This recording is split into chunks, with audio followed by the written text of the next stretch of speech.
Hi, I'm Megan Shago, and I've been a licensed realtor since 1998.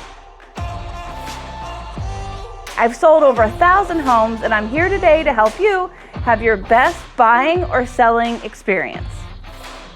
Welcome, everybody. I'm so excited to be here with Megan in her beautiful office here in downtown Anaheim. It's time for another market update. Remember the last time we were here? The last time we were here, I went and watched the video today. It was October of 2021, and everything we said came true. Wow. I know we should have brought lottery tickets because we are really good. Well, hopefully this time will be just like that. Everybody's talking about what's happening in the market with this market shift. So what does that mean, Megan? What does it mean that the market shifted? Well, there's definitely some changes. I know I've been able to get my hair done, get my nails done, just a little breather. And that is what happened in the last... After what, 2-3 years? How many years? Crazy. Running on a treadmill, just total triage, every day. And so now the market shifted. Things have slowed down a little bit to more of a normal, healthy pace, and we can talk more about that. Let's talk about that. Yeah. Let's talk about the macro reasons of what caused the market to shift. Obviously, the interest rates, right?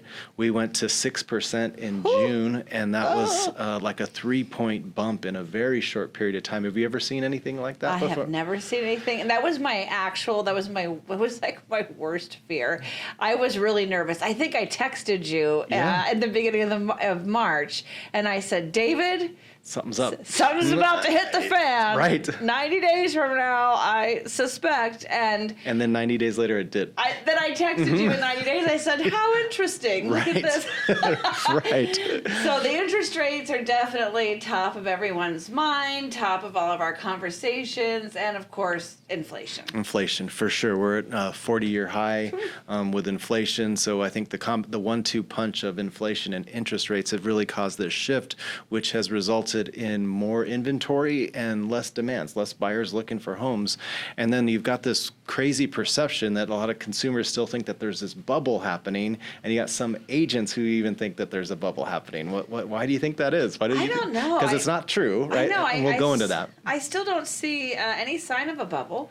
I think that those 90 days from March until June, things got a little hairy, and it was a little bit of a roller coaster, and I think things are going to quiet down now, and I still don't see any bubble in sight. It feels like it's quieting down, and I think people like the doom and gloom, right? Yeah, absolutely. And the papers love for that too. That's so right. I think that really feeds right into it. But let's talk about interest rates first.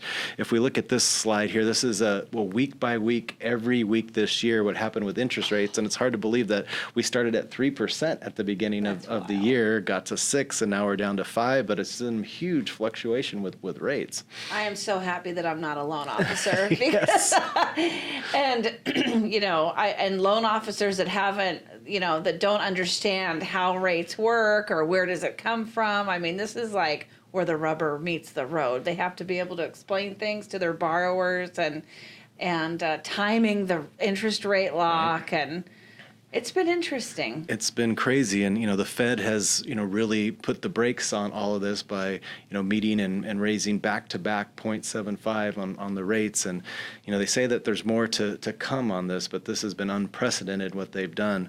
But if we go fast forward to today, now we're sitting at 5.27, and a lot of people are feeling like it's kind of settled down. Is that what you're feeling? That is exactly what I'm feeling, and I feel like in those 90 days between March and June, if you didn't have your house priced right for what it really is, that interest rate increase has really affected you because people have gotten a lot pickier and a lot more observant of what they're buying.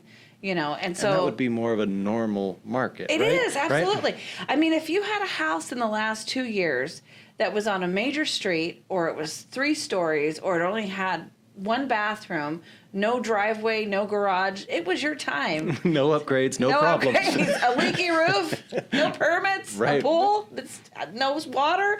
It was your time to sell. But if you started off, if you put your house on the market in March and you had any of those things and you had a price that was too high, you might still be floundering out there. Today, sure. But the houses that are priced well and appropriately, they're selling within 2 weeks, and they might have 1 or 2 or 3 offers.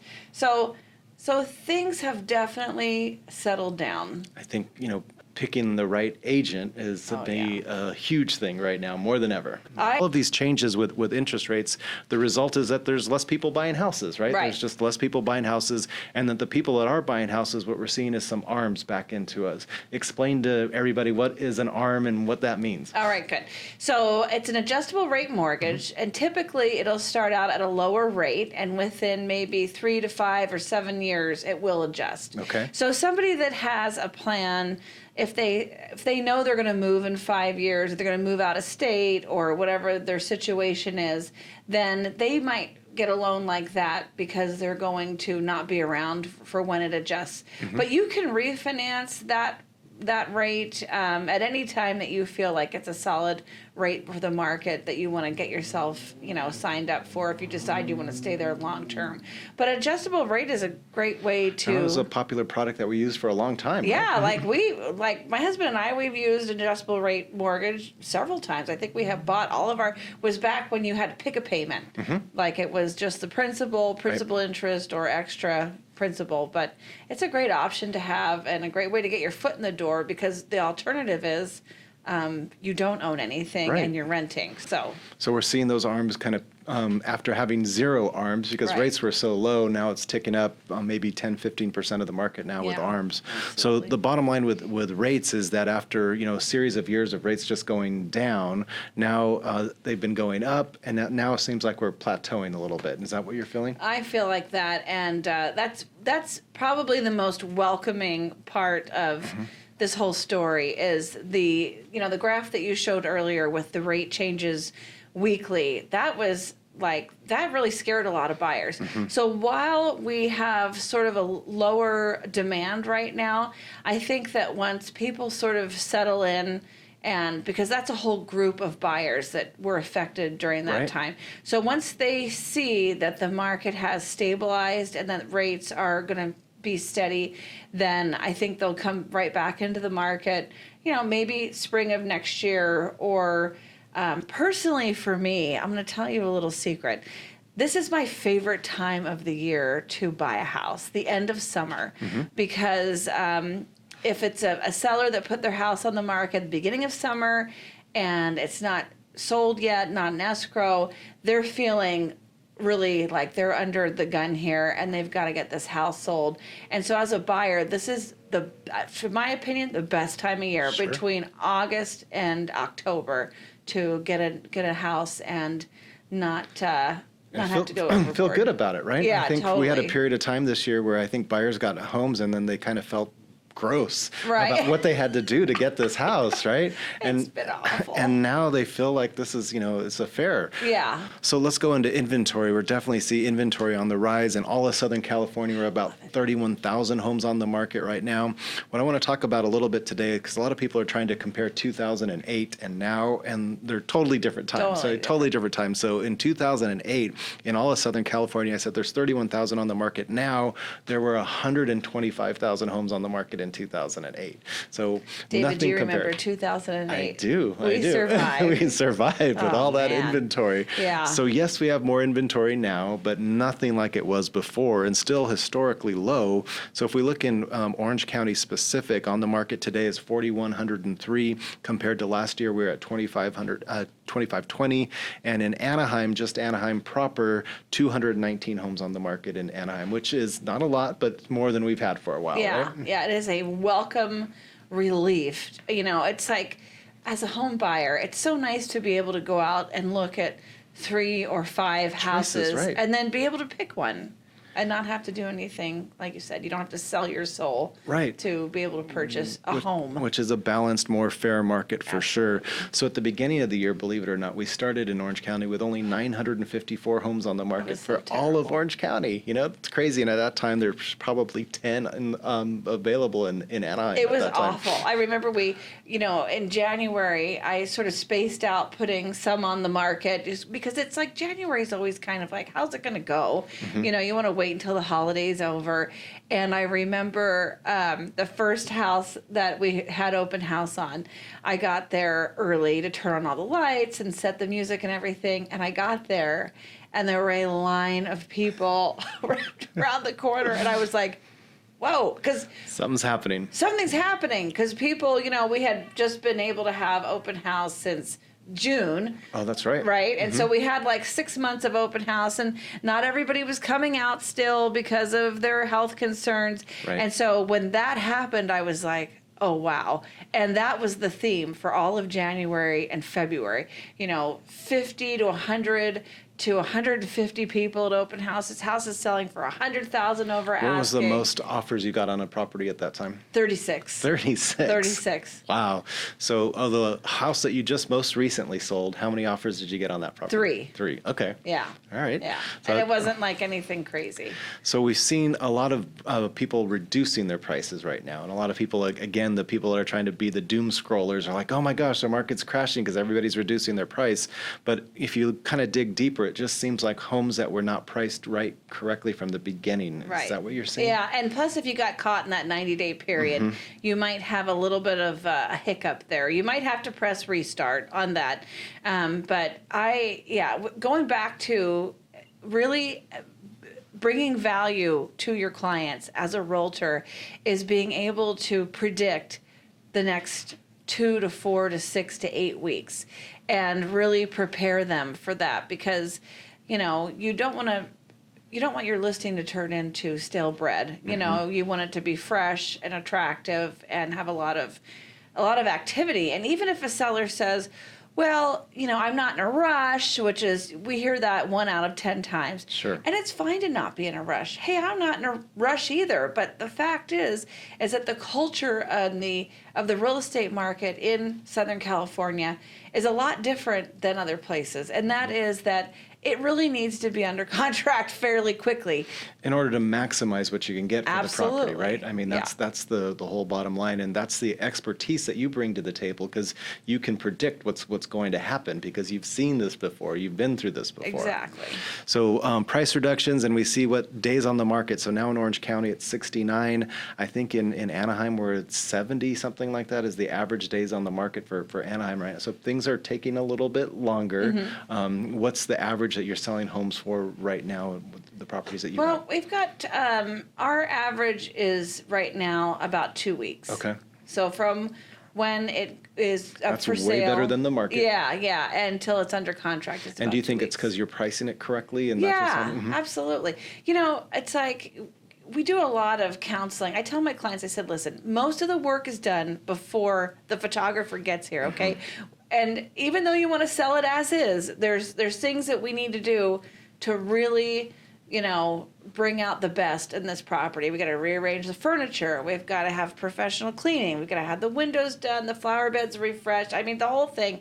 Even if you're not going to spend any money, we make sure by the time the photographer gets there that house is at its optimum best that it's going to be in the situation that it's in. Sure. And then the price, and then we've got a plan after that. And the so. combination of those two things have caused you to move your properties a Oh, lot yeah. quicker. So with all these changes, it must be a buyer's market, right? Buyers can do whatever they want? No. No, right? Still a seller's It market. is still a seller's market, yeah. So if you look at the definition, they say that we need to be in the 90, 100 days over to be even a balanced market. Right. So we're still in a slight seller's market right now. Is anybody giving their homes away now?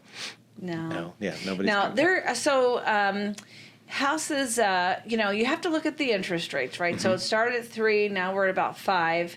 And, people are more sensitive about what they pay per month than what they pay total. Sure. So you need to be cognizant of what the payment is for the area that you're in and what people are expected to pay, what they're willing to pay.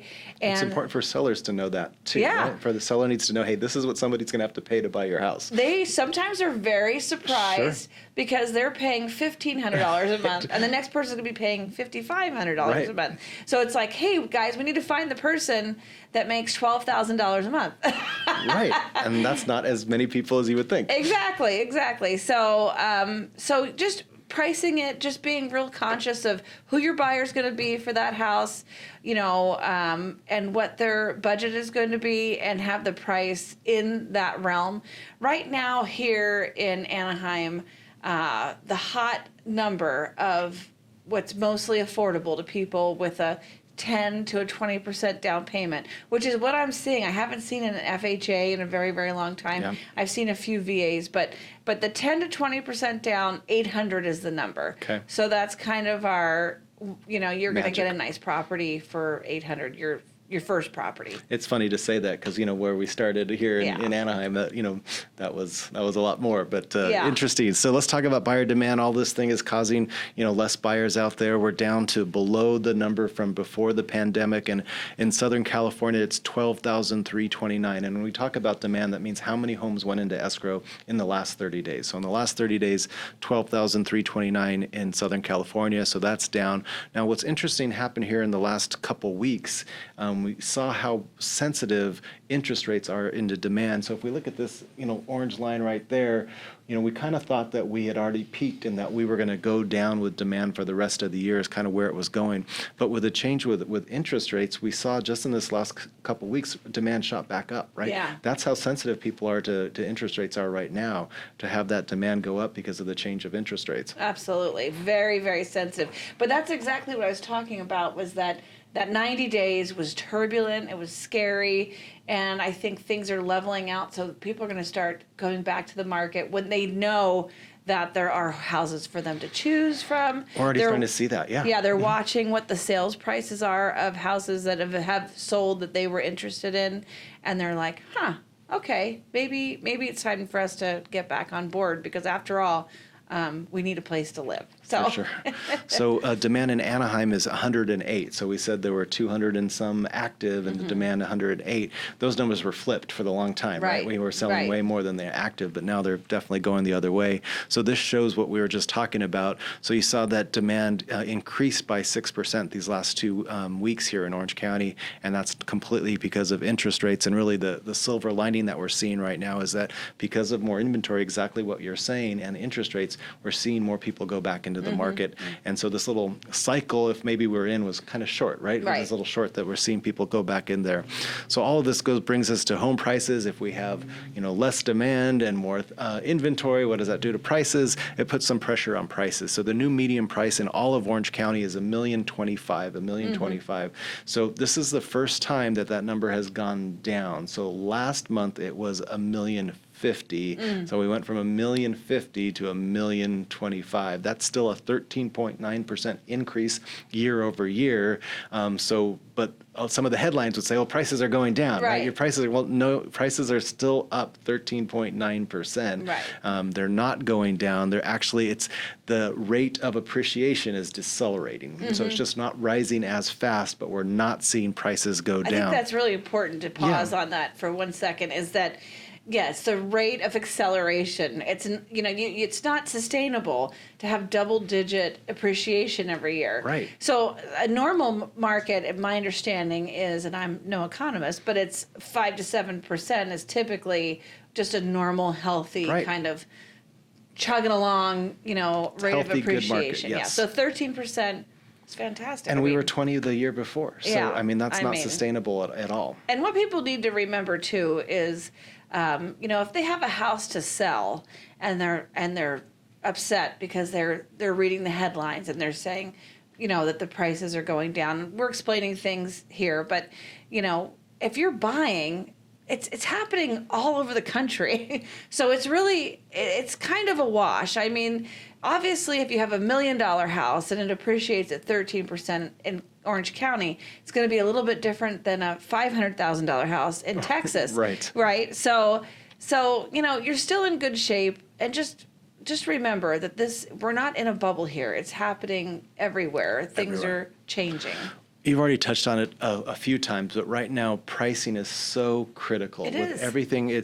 So what we're seeing that we haven't seen for years is that not every listing is selling. Right. You look in. I think when we're preparing for CMAs now, we got to run expired listings, which we never had before because there weren't any expired listings. Right. Now you've got listings that aren't selling. So I think the message is there. The agent that you pick could decide whether your home sells or not, because not every home is selling. Yeah, and so pricing becomes super critical. Right. So how are you? What's the method of pricing today? This is one of my favorite topics. So with a seller, we have the report that shows what's sold, what's active, what's pending, and we sit down and we say, okay, what is your house most comparable to? Is it this house, or this house? What do you have that's unique, or what do you have that needs some work, or where could we maybe do some improvements ahead of time? And let's price it at right where we think it should be. Don't price it over. If you think that your house is going to sell for $820, price it at $799.9, because most people that are in that $799.9 are going to be able to stretch it to $820. But you really want to get as many eyes on it as possible, because again, that's the culture of our market, that they want it to see that it's a hot listing. They want to show up to the open house and there's 20 other people there. Right. It's a whole thing. Creating excitement. It is. You don't need to price it at $699. Please don't do that. Then you really lose a lot of integrity. Just price it within, 1 to 3% of what you think it's going to sell for, and just price it just a little bit under right there, so you get a bigger crowd that will come and take a look at it. And that is absolutely the best way to price a house. So you've got a seller saying, $799. What do you, my home is worth, $850. Yeah. How do you talk that seller down and really show them that, $799 is in their best interest? Well, I give them choices. Mm-hmm. I say, if you pick the right price initially, you're going to end up at the highest offer, and I give them all the choices. So maybe we could do it my way, and if it doesn't work, if you don't like the results, then we can do things your way. Mm-hmm. Let's see, I've done it about a couple hundred times. Let's see if it works for you. And if it doesn't, we'll try another method, because I feel really strongly, obviously, about... You've got a track record. I know, I want to make them happy, and I want to make sure that I don't want to leave money on the table. I want to make sure they have the most exposure, and it's a formula, For sure. So the worst thing to do is be chasing the market. Explain what chasing the market is. Oh, man, I hate chasing the market, because it's a sad situation. It's a sad call with the seller every week, because every week we give an update every Friday, and we show the seller, we go to our golden ruler page of all the activity on their house, and you can see it week by week, and you see it dwindling, because that's what happens. It's not rocket science. The first 2 weeks are so critically important, and if you don't have any activity after that, you are chasing the market. And so I set the seller up on an email so they can see what other houses are going for in the neighborhood. So they get a daily update. So they can see, well, John listed his house down the street for $799. We listed ours for $849.9. We're still sitting here. John is under contract, and he's a moving truck in front of his house. And we're not. Yeah, and we're still sitting here. And now we have to keep reducing it until we hit that sweet spot, and that could be... Pricing at the beginning is critical, absolutely critical. Terrible conversations. So let's talk about some good news. First-time buyers and foreign buyers, we're seeing them really get back into the market. Here in Orange County, about 40% of all of the buy sides in the first 6 months of the year have been first-time buyers. And we're seeing that these are younger people getting into the market, and they haven't been as interest rate affected than most people. Have you helped some first-time buyers this year? Yes, we have definitely. We have a lot of first-time home buyers because it's Anaheim, and so we have some of the most affordable houses in Orange County, where you can get a house with a yard in a nice neighborhood for, like I said, about $800,000 is our starting price. So Where are they getting their down payment? Where are these first-time buyers getting their down payments? a lot of them have saved it up, but they are getting help from the parentals. Family members, yeah. We're seeing that a lot. A lot of help from the parentals. The other thing that we saw come back is these foreign buyers come back, and we're seeing a lot of foreign money go in there. Most homes being bought from Canada, but the most expensive money is coming from China. A lot of people from China coming and buying homes over there, and that's something that we haven't seen for a while, so that's been good for the market. Yeah. Now, one of the challenges that we're seeing with interest rates and with prices is affordability, right? Right. And we really identify, if we're looking at that $1 million home and we're putting 10% down, if at the beginning of the year for that $1 million home, my payment would have been $3,900, and if it was, in June, my payment would have been $5,500, and today it's $4,800. Yeah. So that's been a big discrepancy. It's A exhausting. $600 swing just in the last 30 days, right? And so that's really been putting a crunch on affordability. If we look in all of California, 24% of the people that live in California can actually afford to buy in California, and in Orange County it's 13%. So only 13% of the people in California can do that. But I like to point out, the best year that we've ever had is when affordability was the least affordable. Right. So, there's still a lot of demand even with that affordability. Right. I know. I think we'll see more people pulling in, like we said, help from family. But the ADU topic is still very, very hot. And you want to talk about that? You want to explain what that is? Well, that's the accessory dwelling unit. So in the state of California, in order to ease the housing crisis, the governor said that anyone can build an ADU regardless of the zoning. And so you can even build a junior ADU. I think it's like 200 square feet is the minimum, but it's a house for somebody. So we're seeing lots of ADU building, and you can even buy them prefabbed, right? Yeah, you can even buy them prefabbed. Yeah, it's actually kind of cool, right? Kind of cool, yeah. So we need more we need more spaces. So this is one of the ways to solve that problem. And I'm not seeing people build the ADUs for their family members. I'm seeing them build them to rent them out. Yeah. Because rents are crazy in Anaheim here. For a one-bedroom in a duplex, no air conditioning, a garage that you can just use for storage, the rent's over $2,000 a month for a one-bedroom. That's crazy. So if they spend $60,000 to build an ADU in their backyard, which I think that may have been prior to all this inflation, it's probably gone up quite a bit. Let's say they spend $100,000. Okay. But build something nice for $100,000. Yeah, for $100,000, and they rent it for $2,500 a month. Do the math, right? That's a pretty nice return Right. on $100,000. Right. Where are you going to get that kind of return? I mean, if they borrowed the $100,000, it's not going to cost nearly that. Right. So. Yeah. I think that's a good thing. So let's talk about inflation. We're at a 40-year high here with inflation. And then in a couple months ago, we got to 9.1.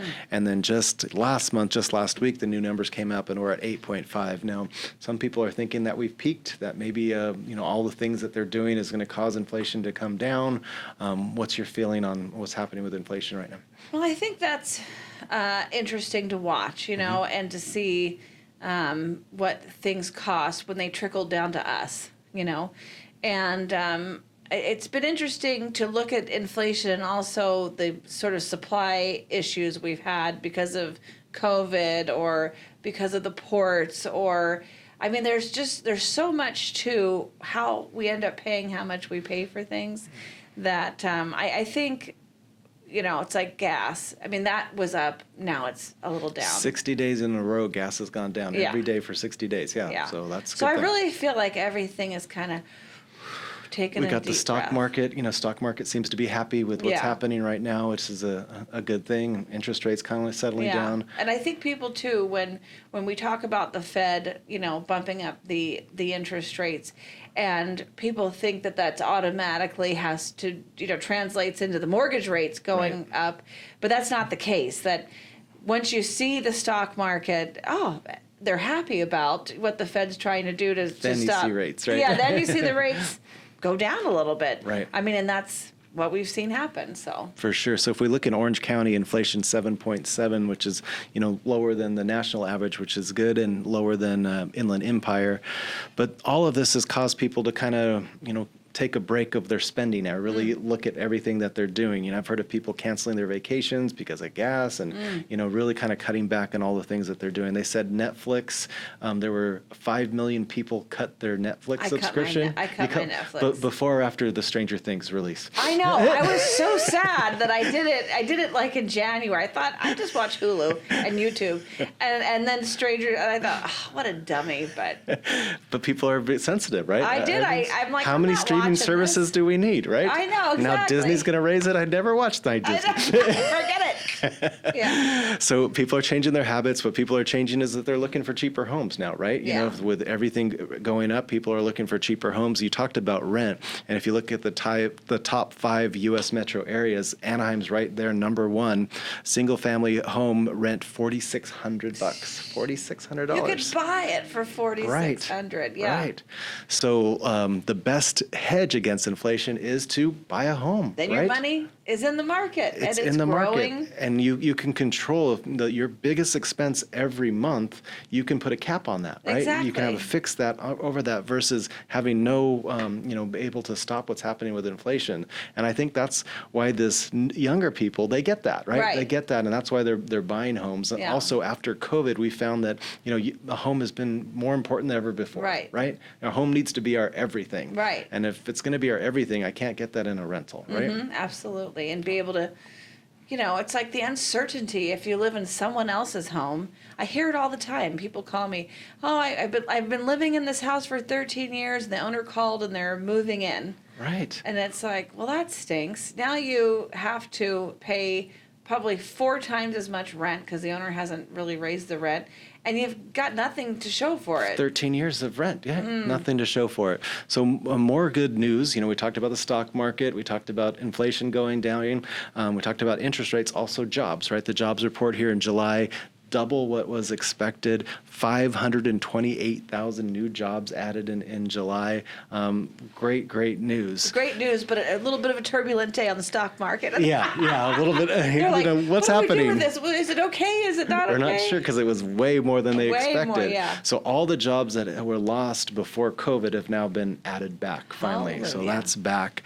And you see that what's happened to unemployment. We got the jobs up. We got unemployment down to 3.5 nationally. And here in Orange County, 2.4% unemployment. I remember back in the 2008 to 2012 when I sold about 250 bank repos, and I would have to do what's called a BPO. Right. I would always have to quote the unemployment. And at that time, locally, it was between like 5.9 and 7.5%. Wow. So a lot of economists would argue that we're at full employment, meaning that anybody that wants a job has a job, right now at 2.4%. There's not enough people for all the jobs that we have. Yeah. Right. Yeah. Number 1 employer in all of Orange County year after year, Disneyland. Disneyland's still number 1 employer over there. Magical place. And that's right, happiest place on earth. So this is the second lowest that unemployment has been. So again, that's why we'll talk about recession in a minute. But that's why people say, hey, we can't be in a recession if we've got all this jobs and all this, unemployment. Right. So let's get right into it. Let's talk about the predictions for the rest of the year and what's in store. And obviously on everybody's mind is a recession around the corner? This is the latest Wall Street Journal poll where they asked economists about, in July of a year ago, how many people thought a recession was coming, 12%.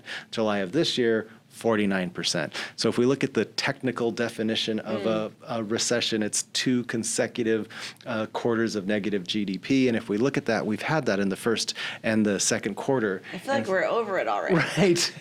And so if you look back through the years, anytime we've had 2 consecutive quarters of negative GDP, we've been in a recession. And so we are in a technical recession right now. But who decides? Who decides if we're in a recession or not? The National Bureau of Economic Research. They're the ones that decide that, hey, we're in a recession or we're not in a recession. And according to them, we're not. They say that we're not. Yeah. Now, a lot of people would argue that we still are, but let's say that we are. What does a recession mean and what does it not mean? And what it doesn't mean that it's a housing crisis, right? Those are two different things, Totally a recession and a housing crisis. And if we look back to the last 6 recessions that we had, and 4 of the last 6, we saw prices go up. And if we look at the 2 where we saw prices go down, these were both, I would say, real estate caused. I would agree. I was going to say, 1991 was 2008. savings and loan. Right, So, yeah. and then 2008, we know what happened there. unscrupulous lending Right. practices. Yes. Which, is that the case now? No. Oh my gosh, no. Absolutely not.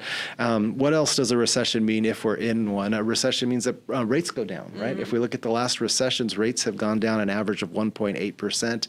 And what happens is that they typically keep going down after we're out of the recession. So I think when all these people trying to say that recession is a bad thing, recession isn't necessarily a bad thing, and it doesn't mean a bubble, and it doesn't mean a housing crash or anything like that.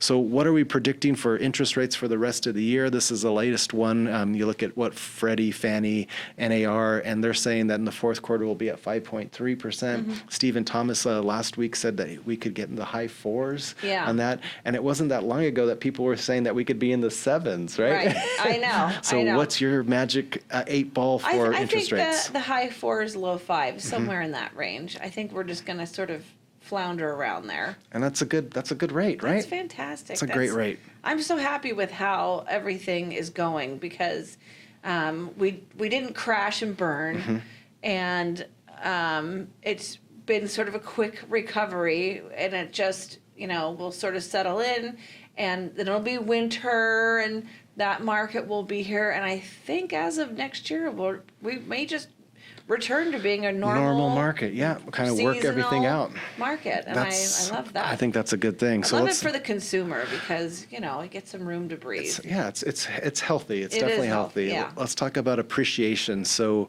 where are we going to be of appreciation for the next of the year? You look at what the economists are saying. They're saying for the next 4 or 5 years, single-digit appreciation. We mentioned that that's a good, healthy place to be, right? And where we were is not a bad thing. So if we look at the formula for house appreciation, typically they say that if interest rate goes up 1 point, then we see prices cool down by 4 points. So if we say that rates are now up 2 points, that would be cooling down of 8, and we are at 14. Right. That still gives us, where's our calculator? 6% appreciation, Yeah. right? So it's still an appreciation, even if we were to go down, that much. So the one that's really the doom and gloom was the Chapman University study, and they said prices down 14%, Yeah. which a lot of people say that that's was really When did they say that? It was a couple weeks ago. Yeah, a couple weeks ago, Chapman came out with saying the that's gonna 14%. happen, yeah. So, but even if at the worst case scenario, that would take us to flat, right? Right, And that yeah. would be the absolute worst case scenario. That would be flat. And I think that they're off on that too. Yeah, I agree. So it's not the recession, right? It's not the Great Recession. It's not the bubble that people are saying. And what about the people saying that they want a foreclosure? I'm going to wait for the foreclosures to come. What would you say to those people? I would say you're not real clear on how the foreclosures work. Because if you knew how foreclosures worked, you would understand that there's really, I don't know how many there are right now in Orange County. A handful, There might be 20. Yes, exactly. And you, the consumer, will never see that foreclosure. First of all, it's very bad move for the bank to actually foreclose on anybody anymore. And they publicly said they don't want the homes. They right? don't want the homes. That whole habit of foreclose situation seems to be over. So by the time that foreclosure, if it became available, it would be sold on the courthouse steps to an investor. Wouldn't hit the market for cash. anyways. And it could still be occupied by the people that were there.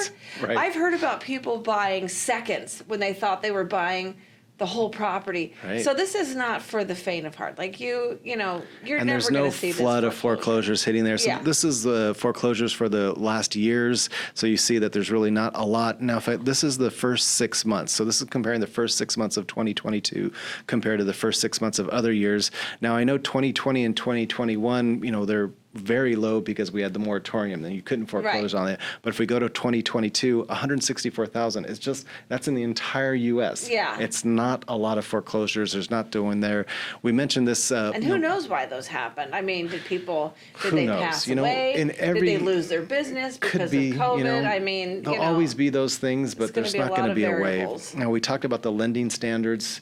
They used to have something called the Ninja loan, which was no income, no job or asset. Yeah. Right? Those don't exist Yeah. anymore, right? The lending is still tight. You have to afford to buy a house in order to buy a house. I just got off the phone with a client yesterday, and she's like, if this bank goes through my statement, they want to know why I paid $75 for a table. And I said, well, this is since the mortgage crisis. Yeah. They are going through everything, and you are qualified, But it's a good thing. Yeah, right? it's totally it's a good stringent. thing. Yeah. What about delinquency rate? We see delinquency rate at 2.8%. That's an all-time low. People are making their payments. So They're not going to give up the nobody equity. owes more than what their home is worth right now. Right. Not that was the case in 2008, where a lot of people owed For more. sure.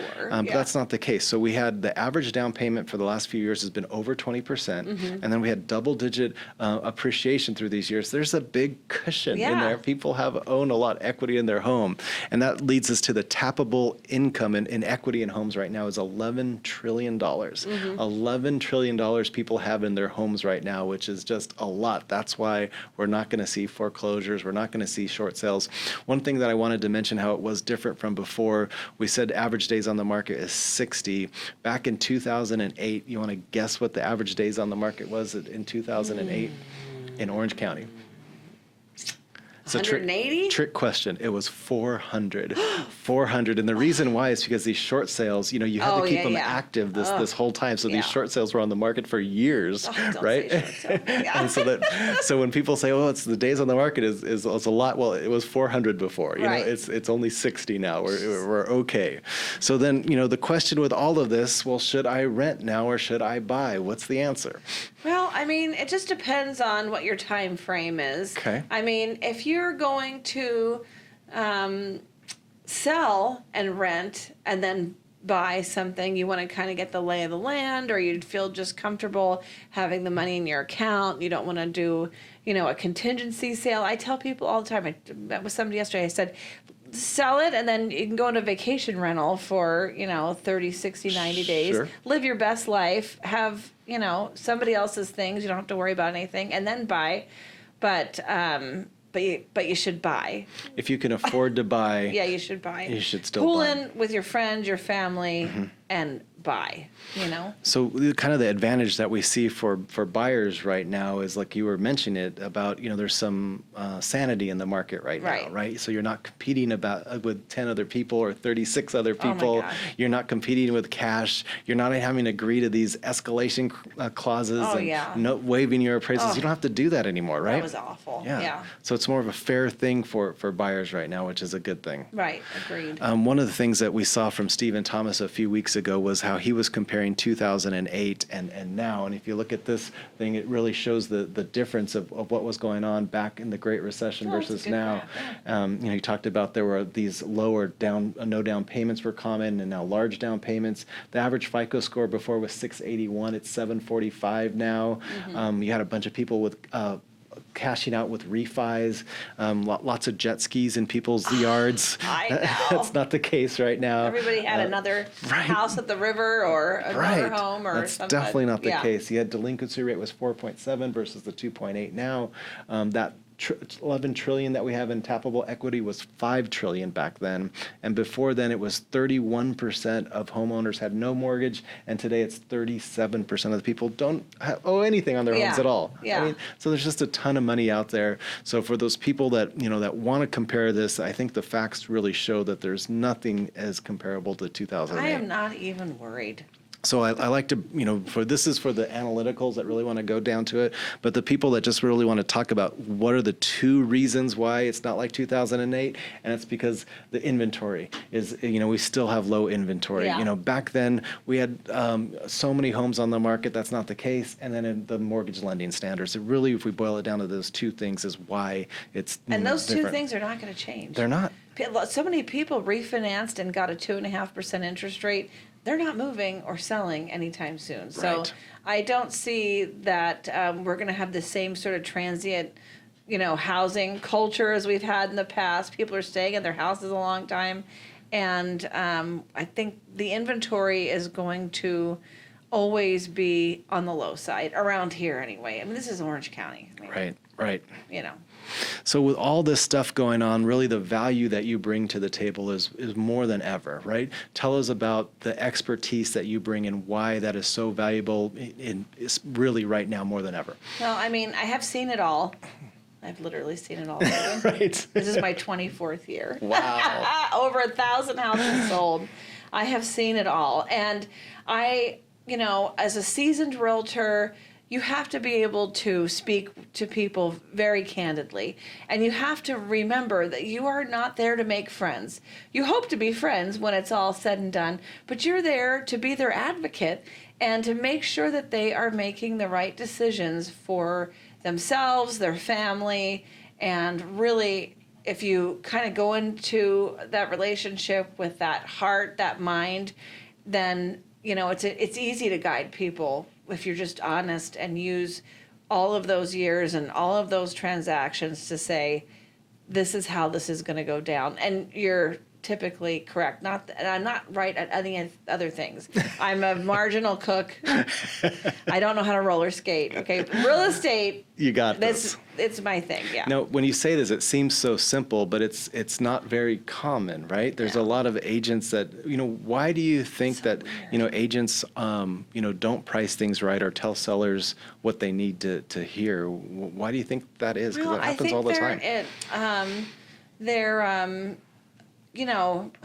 So we know that that most of the business, 95% of the business is done by 5% of the realtors, right? Mm-hmm. So you have 95% of the realtors that are out there, they don't sell very many homes. They're actually in poverty. They don't make very much money because this is grueling. Half of the agents in the MLS have not sold a house this year. Half. And how are they going to know all this stuff going on?